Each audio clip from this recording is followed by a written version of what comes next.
New Harijan একাডেমিতে সকলকে স্বাগত। আজকে আমরা শিখব অ্যাটমিক স্ট্রাকচার থেকে বোরের যে পরমাণু মডেল শিখেছিলাম আমরা, সেই বোরের পরমাণু মডেলের যে সাফল্য পাওয়া গিয়েছে এবং এর থেকে কিছু ভুলও পাওয়া গিয়েছে সেইগুলো সম্পর্কে একটু জানব।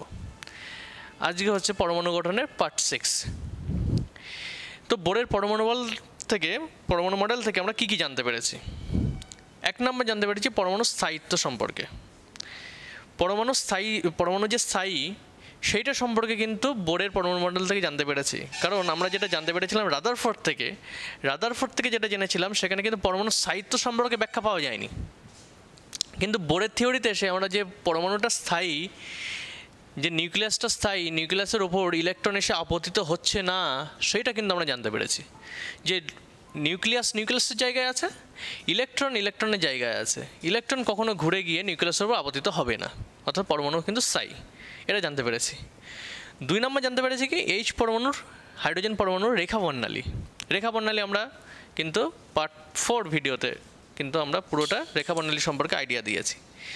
তো সেখানে দেখবে যে হাইড্রোজেন পরমাণু যে অসংখ্য রেখা বর্ণালী আছে, Lyman, Balmer, Paschen, Brackett, Pfund, Humphreys ইত্যাদি যে সিরিজগুলো পাওয়া গিয়েছে, সেটা কিন্তু বোরের পরমাণু মডেলের জন্যই পাওয়া গিয়েছিল, সেটা জানতে পেরেছি। 3 নম্বর জানতে পেরেছি কি হাইড্রোজেন পরমাণুর যে প্রথম কক্ষপথ, তার রেডিয়াস জানতে পেরেছি, ব্যাসার্ধ। যে প্রথম কক্ষপথে যে ইলেকট্রনটা ঘুরছে, এখান থেকে নিউক্লিয়াস থেকে ইলেকট্রন পর্যন্ত যে দূরত্ব আর, এইটা জানতে পেরেছি এবং এর মানও জানতে পেরেছি। যে মানটা আমাদের ক্যালকুলেশন করলে বেরোয়, যে আর এর সমীকরণটা আমরা বার করেছিলাম এন স্কয়ার এইচ স্কয়ার দিয়ে, সেখানে এটা কিন্তু 0.53 অ্যাংস্ট্রম এই মানটা কিন্তু আসে। তো আমরা সেখান থেকে কিন্তু যে রেডিয়াসের সম্পর্কে কিন্তু আইডিয়া পেয়েছিলাম। আর 4 নম্বর কি মুখ্য কোয়ান্টাম সংখ্যার ধারণা পেয়েছি। মুখ্য কোয়ান্টাম সংখ্যা কোনটাকে বলা হয়? এনের ধারণা পেয়েছি, অর্থাৎ কোন ইলেকট্রনটা কোন কক্ষপথে আছে এবং সেই কক্ষপথে থাকার জন্য ওই কক্ষপথের যে শক্তি এবং ওই কক্ষপথে কটা ইলেকট্রন আছে, এই সমস্ত জিনিস সম্পর্কে কিন্তু আমরা এখান থেকে ধারণা পেয়েছি। অর্থাৎ মুখ্য কোয়ান্টাম সংখ্যা, যেটাকে এন দিয়ে ডিনোট করা হয়, সেটা ধারণা পেয়েছি। কীভাবে পেয়েছি? কারণ দেখো বোরের যে সূত্রটা ছিল, যে স্বীকার্য ছিল, সূত্র না, বোরের যে স্বীকার্য ছিল, সেখানে বোরের স্বীকার্যে একটা সমীকরণ দেওয়া ছিল যে MVR equal to NH/2π। এই সমীকরণটা ছিল। এই যে বোরের সমীকরণ MVR equal to NH/2π, এখানে যে এনটা আনা হয়েছিল, এই এনটা থেকে আমরা মুখ্য কোয়ান্টাম সংখ্যা ধারণা পেয়েছি। যে কোনো ইলেকট্রন কোন কক্ষপথে আছে, সেই কক্ষপথে কীভাবে ইলেকট্রনটা আছে ইত্যাদি সম্পর্কে আমরা জানতে পেরেছি। এইগুলো জানতে পেরেছি, কিন্তু জানতে পারিনি কী বা ভুল কী জেনেছি এখান থেকে, বোরের পরমাণু মডেল থেকে। দেখো, বোরের যে পরমাণু মডেল, সেই পরমাণু মডেলটা কিন্তু টু ডাইমেনশনাল মডেল, কিন্তু অ্যাকচুয়ালি যে অ্যাটমের আকার, ওটা কিন্তু 3 ডাইমেনশনাল আকার। সুতরাং ত্রিমাত্রিক কোনো আকার সম্পর্কে বোর কিন্তু ব্যাখ্যা দিতে পারেননি। বোরের সমীকরণ থেকে আমরা বা বোরের স্বীকার্য থেকে যে অ্যাটমের স্ট্রাকচার 3D স্ট্রাকচার, সেই স্ট্রাকচার সম্পর্কে কিন্তু কোনো আইডিয়া আমরা পাইনি। আরেকটা যে ভুল ছিল, মানে ভুল ঠিক বলা যাবে না, শর্টকামিংস বলা যেতে পারে, সেটা কী ছিল? সেটা ছিল যে বোরের যে সূত্রগুলো, বোরের যে সমস্ত সূত্র বা সমীকরণ বা স্বীকার্য, সেগুলো সব একটা ইলেকট্রন বিশিষ্ট সিস্টেমের জন্য প্রযোজ্য। সিঙ্গেল ইলেকট্রন সিস্টেম মানে কি? এমন একটা অ্যাটম নেওয়া হবে যে অ্যাটমে একটা ইলেকট্রন আছে, সেটার জন্য প্রযোজ্য। 2টো ইলেকট্রন থাকলে আবার তার জন্য প্রযোজ্য না, একটা ইলেকট্রনের জন্য। সেটা একটু উদাহরণ দিই। আমরা সাধারণত দেখো যে বোরের যে সমীকরণগুলো করেছি, বোরের সমীকরণ যখন করেছি, আমরা দেখো হাইড্রোজেন পরমাণুর কিন্তু উদাহরণ ধরে নিয়েছিলাম, এইচ পরমাণুর। তো এইচ পরমাণুর কেন উদাহরণ ধরে নিয়েছি? এইচ পরমাণু ধরে কাজ করতে আমাদের কেন সুবিধা হয়েছিল? কারণ হাইড্রোজেন পরমাণুর ক্ষেত্রে আমরা জানি যে ওর ইলেকট্রন সংখ্যা একটা থাকে, সেই জন্য কিন্তু এর সমীকরণগুলো করতে সুবিধা হয়েছিল। কিন্তু এটা হিলিয়ামের জন্য প্রযোজ্য না, এটাই বলতে চাচ্ছি। কারণ হিলিয়ামের ক্ষেত্রে ইলেকট্রন সংখ্যা তখন কত হয়ে যাচ্ছে বলো তো? 2 হয়ে যাচ্ছে। প্রোটন সংখ্যা 2 হয়ে যাচ্ছে, ইলেকট্রন সংখ্যা 2 হয়ে যাচ্ছে। তাহলে ইলেকট্রন সংখ্যা যখন 2 হয়ে যাচ্ছে, তখন কিন্তু বোরের সূত্র অ্যাপ্লিকেবল না, সেখানে কিন্তু বোরের সূত্র ইনভ্যালিড হয়ে যাচ্ছে। কিন্তু হিলিয়ামের জন্য প্রযোজ্য হবে। কি করতে হবে হিলিয়ামকে? যদি হিলিয়ামকে Ag+ হিসেবে লিখে দিতে পারি, Ag+-এর জন্য কিন্তু বোরের সূত্র প্রযোজ্য।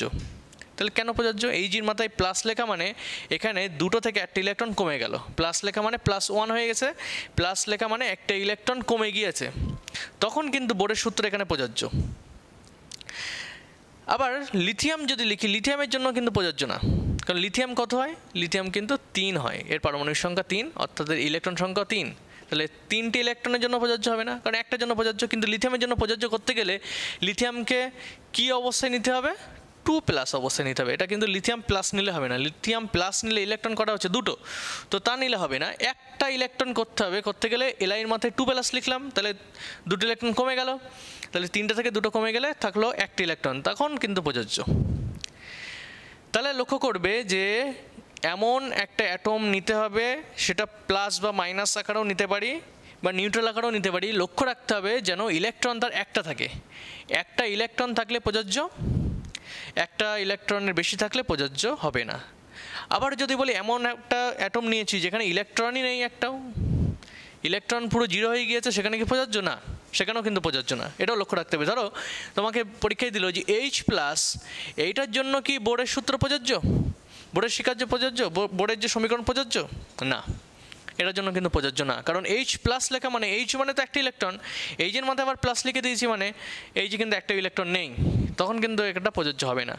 আবার যদি বলি হিলিয়াম, হিলিয়াম 2+ জন্য কি প্রযোজ্য? না, হিলিয়াম 2+ জন্য কিন্তু প্রযোজ্য না, কারণ হিলিয়ামের এমনি ইলেকট্রন 2টো থাকে, তার মাথায় আবার যদি 2+ দিয়ে দেয় তাহলে আবার 2টো ইলেকট্রন সরিয়ে নিলাম, 2টো ছিল 2টো সরিয়ে নিলাম, তাহলে একটাও থাকলো না, তাহলে হিলিয়াম 2+ জন্য কিন্তু প্রযোজ্য না সমীকরণটা। তাহলে বোরের সমীকরণ বা সূত্র সবসময় প্রযোজ্য সিঙ্গেল ইলেকট্রন বিশিষ্ট মৌলের ক্ষেত্রে। তাহলে এই সমস্তগুলো কিন্তু শর্টকামিংসের। আর একটা জিনিস, বোর যখন তার স্বীকার্যগুলো দিয়েছিলেন সেই সময় তিনি ইলেকট্রনকে কণা হিসেবে ধরে নিয়েছিলেন, যে ইলেকট্রনটাকে কণা হিসেবে আচরণ করে ইলেকট্রন, সেই হিসাবে কিন্তু তিনি সমস্ত সূত্র ব্যাখ্যা ইত্যাদি দিয়েছিলেন। কিন্তু পরে দেখা গিয়েছে যে ইলেকট্রনের কণা ধর্মের পাশাপাশি কিন্তু ওয়েভ ধর্ম আছে, তরঙ্গ ধর্মও কিন্তু আছে। সুতরাং তরঙ্গ ধর্মের কোনো ব্যাখ্যা কিন্তু বোর দিতে পারেননি। তারপরে হাইজেনবার্গের আনসার্টেনিটি প্রিন্সিপাল, এটা সম্পর্কে আমরা পরে পড়ব, সেইটা সম্পর্কেও কিন্তু তিনি তেমন কোনো ব্যাখ্যা দিতে পারেননি। যে তিনি যে নীতিগুলো বলেছিলেন, ইলেকট্রনের অবস্থান এবং ভরবেগ সব একসাথে নির্ণয় করা যায় না, সেসব সম্পর্কেও তিনি কিন্তু ক্লিয়ার কোনো আইডিয়া দিতে পারেননি। কিন্তু ওই যে দিতে পারেননি বলেই যে তার সমীকরণটাকে একেবারে ফেলে দেওয়ার মতন তা কিন্তু না, ওই যে দিতে পারেননি ওখান থেকে কিন্তু অনেক বিজ্ঞানী অনেক ভালো ভালো জিনিস ওখান থেকে আবিষ্কার করতে পেরেছেন, ঠিক আছে। আর এই সাফল্য থেকে আরও বেশি এগিয়ে গিয়েছেন, তার চাইতে বেশি এগিয়ে গিয়েছেন যেগুলো ভুল ছিল, ত্রুটি ছিল, ভুল বা যেগুলো তিনি আনতে পারেননি, সেই সমস্ত জায়গা থেকে বিজ্ঞানীরা কিন্তু আরও অনেক দূর এগিয়ে গিয়েছেন। তাহলে এটা গেল বোরের পরমাণু মডেলের সাফল্য এবং ত্রুটি নিয়ে ব্যাখ্যা। এবার আমরা এখান থেকে একটু যাচ্ছি এগিয়ে, যে বোরের পরে সোমারফিল্ড তিনি কী থিওরি দিয়েছিলেন। সোমারফিল্ডের থিওরিটা একটু লক্ষ্য করি। সোমারফিল্ড থিওরি খুব জটিল থিওরি না। সোমারফিল্ড তিনি বোরের এই যে সূত্রটাকে সেই সময় সমর্থন করেছিলেন, যে বোর যে সমস্ত সূত্র স্বীকার্যগুলো দিয়েছেন, স্বীকার্যগুলোকে সমর্থন করে তিনি আর কিছু কথা বলেছিলেন। সেটা কি? তাহলে আমরা এখন দেখছি যে সোমারফিল্ডের তত্ত্ব।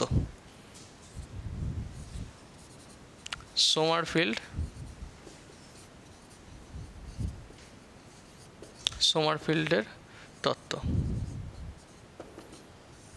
তিনি বোরের সূত্রকে সমর্থন করে একটা কথা যুক্ত করেছেন, সেটা হচ্ছে বোর বলেছিলেন যে ইলেকট্রনগুলো নিউক্লিয়াসকে কেন্দ্র করে বৃত্তাকার কক্ষপথে আবর্তন করছে। এটা বোর বলেছিলেন, বৃত্তাকার কক্ষপথে ইলেকট্রনগুলো আবর্তন করছে। তিনি এই বোরের সূত্রটাকে সমর্থন করে যে হ্যাঁ, এগুলো অবশ্যই বৃত্তাকার কক্ষপথে আবর্তন করছে, এটা ঠিক, কিন্তু বৃত্তাকার কক্ষপথের পাশাপাশি কিছু উপবৃত্তাকার কক্ষপথও আছে। ইলেকট্রনগুলো শুধু বৃত্তাকার কক্ষপথে আবর্তন করছে না, এর সঙ্গে কিছু কিছু উপবৃত্তাকার কক্ষপথ আছে, সেখানেও ইলেকট্রনগুলো আবর্তন করতে পারে। তিনি এইটাকে অ্যাড করে দিয়েছিলেন। তাহলে বৃত্তাকার কক্ষপথের পাশাপাশি বৃত্তাকার কক্ষপথের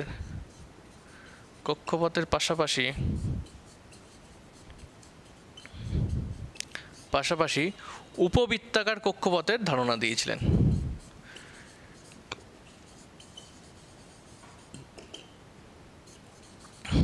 উপবৃত্তাকার কক্ষপথের ধারণা দিয়েছিলেন। এখান থেকে আমরা এই ধারণা পাই যে উপবৃত্তাকার কক্ষপথ আছে সেইটা ধারণা দিয়েছিলেন সোমারফিল্ড। এবং এই উপবৃত্তাকার কক্ষপথের কোনো একটি ফোকাসে, কোনো একটা ফোকাস যখন হবে, মুখ্য ফোকাস গৌণ ফোকাস থেকে কোনো একটা ফোকাস যখন হবে, সেই ফোকাসে তখন নিউক্লিয়াসটা অবস্থান করছে। ঠিক আছে, তাহলে সোমারফিল্ডের তত্ত্বটা কি, তিনি বোর সূত্রকে সমর্থন করেছেন। সমর্থন করার সঙ্গে সঙ্গে তিনি এক্সট্রা একটা কথা বলেছেন, সেটা কি, বোর বলেছিলেন বৃত্তাকার কক্ষপথে আবর্তন করে ইলেকট্রন, সোমারফিল্ড সেটাকে একটু অ্যাড করে বলে দিয়েছেন কি, বৃত্তাকারে করে ঠিক, বৃত্তাকার কক্ষপথের পাশাপাশি কিছু উপবৃত্তাকার কক্ষপথও ইলেকট্রনগুলো অবশ্যই ঘুরছে উপবৃত্তাকার কক্ষপথে। অর্থাৎ সোমারফিল্ড এখান থেকে, বোর ওখান থেকে যখন মুখ্য কোয়ান্টাম সংখ্যার ধারণা দিয়েছিলেন, সোমারফিল্ড এখান থেকে গৌণ কোয়ান্টাম সংখ্যার ধারণা দিয়েছিলেন। আমরা কোয়ান্টাম সংখ্যা সম্পর্কে আলোচনা করব পরেও, সেই সময় বলবো যে গৌণ কোয়ান্টাম সংখ্যা বা অ্যাজিমুথাল কোয়ান্টাম সংখ্যা বা অ্যাজিমুথাল কোয়ান্টাম নাম্বার, যেটাকে এল দিয়ে প্রকাশ করা হয়, ছোটো হাতের এল দিয়ে প্রকাশ করা হয়, সেটার ব্যাখ্যা দিয়েছিলেন তিনি, গৌণ কোয়ান্টাম সংখ্যা। যে গৌণ কোয়ান্টাম সংখ্যা আসলো মানে বৃত্তাকার থেকে উপবৃত্তাকার কক্ষপথের দিকে যাব। তো সোমারফিল্ডের তত্ত্ব হচ্ছে এইটা। এরপরে আমরা এখান থেকে করি কিছু, দেখি অঙ্ক করার চেষ্টা করি বোরের সূত্র থেকে।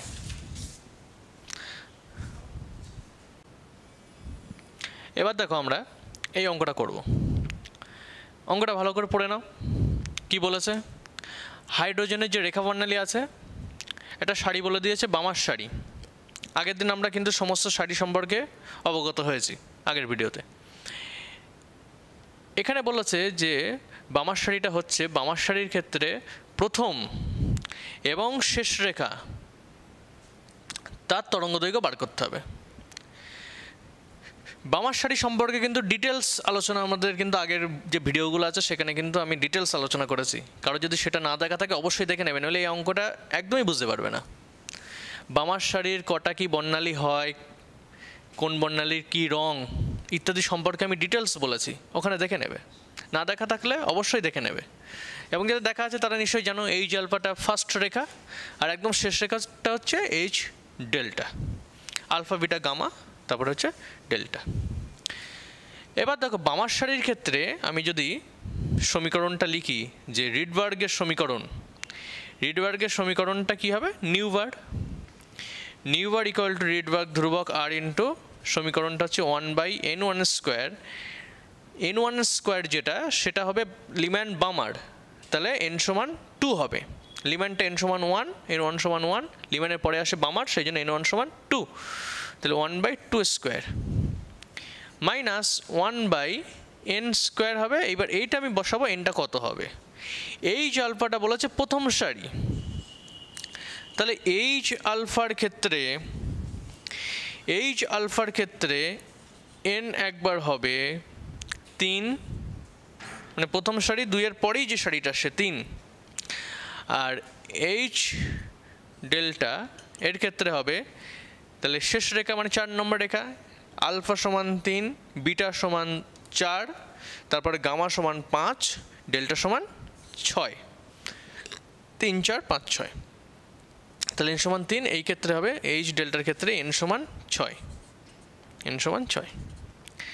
তাহলে n এর মান একবার 3 বসিয়ে অঙ্কের উত্তর আনবো, একবার n সমান 6 বসিয়ে অঙ্কের উত্তর আনবো। খুব সিম্পল ব্যাপার, বুঝতে পেরেছো অঙ্কটা। কিন্তু নিউ বার জানতে চাইনি। নিউ বারটা কী বলেছিলাম, তরঙ্গ সংখ্যা। কিন্তু তরঙ্গ সংখ্যা তো জানতে চাইনি, জানতে চেয়েছে কি, জানতে চেয়েছে তরঙ্গ দৈর্ঘ্য, ল্যামডা জানতে চেয়েছে। তো ল্যামডাতে আমরা যাব, তাহলে এটা বার করে নিলাম। তাহলে প্রথমে আমরা এইচ আলফাটা বার করছি। তাহলে নিউ বার সমান আমরা লিখতে পারি, 1/λ লিখতে পারি। ল্যামডার নিচে আমরা লিখছি আলফা বলে লিখছি, যে আলফার ল্যামডাটা বার করব, equal to R into 1/2 square মানে 1/4 মাইনাস 1/n একবার 3 বসাচ্ছি, তার 3 স্কোয়ার মানে 9। আর এর মানটা দেখো এখানে বলে দিয়েছে 109678 বলে দিয়েছে। যদি না বলে দেয় মানটা মুখস্থ করে রাখবে, অনেক সময় কিন্তু বলে দেয় না এই মানটা। আর এর যে রিডবার্গ ধ্রুবক এই মানটা কিন্তু অনেক সময় বলে দেয় না, এই মানটা তোমরা মুখস্থ করে রাখবে। এখানে বলে দিয়েছে, খুব ভালো ব্যাপার। না বলে দিলে কি করবে, তখন কিন্তু মুখস্থ রাখতে হবে। এটা তো মুখস্থ রাখবে, মনে রাখবে। এই মানটা এখানে লিখে দেবে। তাহলে আর এর মানটা 10967 ইন্টু এটা 1/4 - 1/9, এটা যেমন লসাগু করে যোগ বিয়োগ ইত্যাদি করবে, করে এর সঙ্গে গুণ করবে। গুণ করলে কিন্তু 1/λ মান বেরোবে, 1/λ মানটা বেরোবে। তারপরে এটা যেটা বেরোবে তাকে অনন্য করে দেবে, 1 ভাগ করে দেবে। 1 ভাগ করে দিলে আমাদের কিন্তু এখান থেকে ল্যামডা অফ আলফা এর মানটা বেরিয়ে যাবে। ঠিক আছে, এটা সায়েন্টিফিক ক্যালকুলেটরের কাজ। ক্যালকুলেটরে ফেলে এটাকে গুণ করলে খুব সহজে বেরিয়ে যাবে। 1/λ আছে, কিন্তু এটা যেটা বেরোবে 1/λ মান, সেটাকে আবার উল্টে দেবে, 1 ভাগ করে দেবে। 1 ভাগ করে দিলে তোমাদের ল্যামডা আলফার মানটা বেরিয়ে আসবে। মানটা কত বেরোবে আমি লিখে দিচ্ছি। মানটা বেরোবে 6.565 × 10⁻⁵, 6.565 × 10⁻⁵ সেন্টিমিটার। দেখো ল্যামডার একক, ল্যামডা কিন্তু তরঙ্গ দৈর্ঘ্য, ঠিক আছে, দৈর্ঘ্যের একক। দৈর্ঘ্যের একক জানি আমরা সিজিএসে সেন্টিমিটার হয়, আর এসআইতে মিটার হয়। এখানে সেন্টিমিটার কী করে এলো যদি জিজ্ঞাসা করো, কী করে এলো? কারণ আর এর একক দেখো সেন্টিমিটার ইনভার্সে বলেছে, আর এর একক সেন্টিমিটার ইনভার্স হয়, এবং ল্যামডার একক হবে এখানে সেন্টিমিটার হবে, নিশ্চয়ই মিটার হবে না। তাহলে এই মানটা কিন্তু এখানে আসবে ল্যামডার ক্ষেত্রে। তাহলে একটা ল্যামডা বেরিয়ে গেল আলফার ক্ষেত্রে। এরপরে আমরা এইচ ডেল্টা কী করে বার করবো? ঠিক একই রকমভাবে অঙ্কটা করবো। এই অঙ্কটা এইভাবে করে নেবে। এর ওপরে দেখো আমি অঙ্কটা করে দিচ্ছি। এর ওপরে যদি অঙ্কটা করি তাহলে এন এর জায়গায় 6 বসাবো। তাহলে এইটা কত হয়ে যাবে আলফার জায়গায়? এগুলো বিটা করে দিই। আলফা, সরি এটা থাকলো, এখানে আমরা আলফার জায়গায় ডেল্টা করে দেবো, বিটা না, সরি, আলফার জায়গায় ডেল্টা করে দেবো। করে দিলে দেখো উত্তরটা অটোমেটিক চলে আসবে। এইটা চেঞ্জ হবে, এইটা চেঞ্জ হবে। তাহলে 1/λ অফ ডেল্টা। আর থাকলো 1/2² ওটাও থাকবে, এনের জায়গায় 6 হবে, তাহলে 6 × 6 = 36 হবে এটা কিন্তু তখন 36। তাহলে 1/λ অফ ডেল্টা, তাহলে 1/4 থাকলো, 36 আসলো, আর এর মান যা ছিল তাই বসলো। ল্যামডা অফ ডেল্টা ভ্যালু ওই একই রকমভাবে বেরিয়ে যাবে, সায়েন্টিফিক ক্যালকুলেটারে ফেললেই ভ্যালুটা বেরিয়ে যাবে। ভ্যালুটা আসবে 4.10 × 10⁻⁵, 4.10 × 10⁻⁵ সেন্টিমিটার। একদম একই রকমভাবে উত্তরটা চলে আসবে। এইটা আনাই কিন্তু খুব বড় ব্যাপার, কারণ এটা ক্যালকুলেটারে আনতে হবে। এটা কিন্তু মুখে মুখে গুণ করলেও আসবে না, বা খাতাতে গুণ করলেও কিন্তু আসবে, সে অনেক সময় লাগবে। অত সময় দেওয়ার তো কোনো প্রয়োজন নেই। তোমরা সায়েন্টিফিক ক্যালকুলেটারে দেখবে ফেললে এই মানটা চলে আসবে। তাহলে এইচ আলফার মান আসলো, আর এইচ আলফার মানটা আসলো। আগে যেটা এনেছে এইচ আলফার মান, এখন আসলো এইচ অফ ডেল্টা এর মানটা আসলো। অর্থাৎ প্রথম রেখার এইচ আলফা, শেষ রেখা হচ্ছে এইচ ডেল্টা। মিডল রেখাগুলো দিতে পারতো বিটা গামা আনলেও এই একই রকমভাবে সব একই থাকতো, এই এনটা চেঞ্জ হতো। এই এনটা একবার 3 বসেছে, একবার 4 বসতো, বিটার ক্ষেত্রে 4 বসতো, 5 বসতো গামার ক্ষেত্রে, আর এরপরে 6 বসেছে ডেল্টার ক্ষেত্রে। এই সমীকরণ থেকে কিন্তু অঙ্ক আসে। তাহলে এটা কী সমীকরণ দিয়ে আমরা উত্তরটা করলাম? রিডবার্গের সমীকরণ দিয়ে। দেখো এই যে সমীকরণটা দিয়ে আমরা কিন্তু অঙ্কটা করে ফেলেছি, রিডবার্গের সমীকরণ। আর কোন সারির অঙ্ক এটা? বামার সারির অঙ্ক। বামার সারি থেকে কিন্তু আমি আগের দিন বলেছিলাম যে বামার সারি থেকে কিন্তু অঙ্ক আসবে, বামার সারি থেকে অঙ্ক বেশি আসবে। সুতরাং বামার সারিটা খুব ভালো করে পড়বে বলেছিলাম, এই বামার সারি থেকে কিন্তু অঙ্কটা দিয়েছে। খুব ভালো করে দেখো অঙ্কটা, এবং তোমরা সবসময় এই যে অঙ্কটা আমি করাচ্ছি, অঙ্কটা তোমরা খাতায় লিখবে, খাতায় লিখে নিজে করবে। একবার দেখে নিলে নিজে করবে, নিজে ক্যালকুলেশন করবে, করে দেখবে যে আসছে কি না। না আসলে আমাকে বলবে যে উত্তর আসছে না, বা সমস্যা হচ্ছে, আনতে পারছি না ইত্যাদি, এগুলো চেক করবে। তাহলে এই ভিডিওটা ভালোভাবে দেখবে, এই সমস্ত অঙ্কগুলো খুব ভালোভাবে প্র্যাকটিস করবে। ঠিক আছে।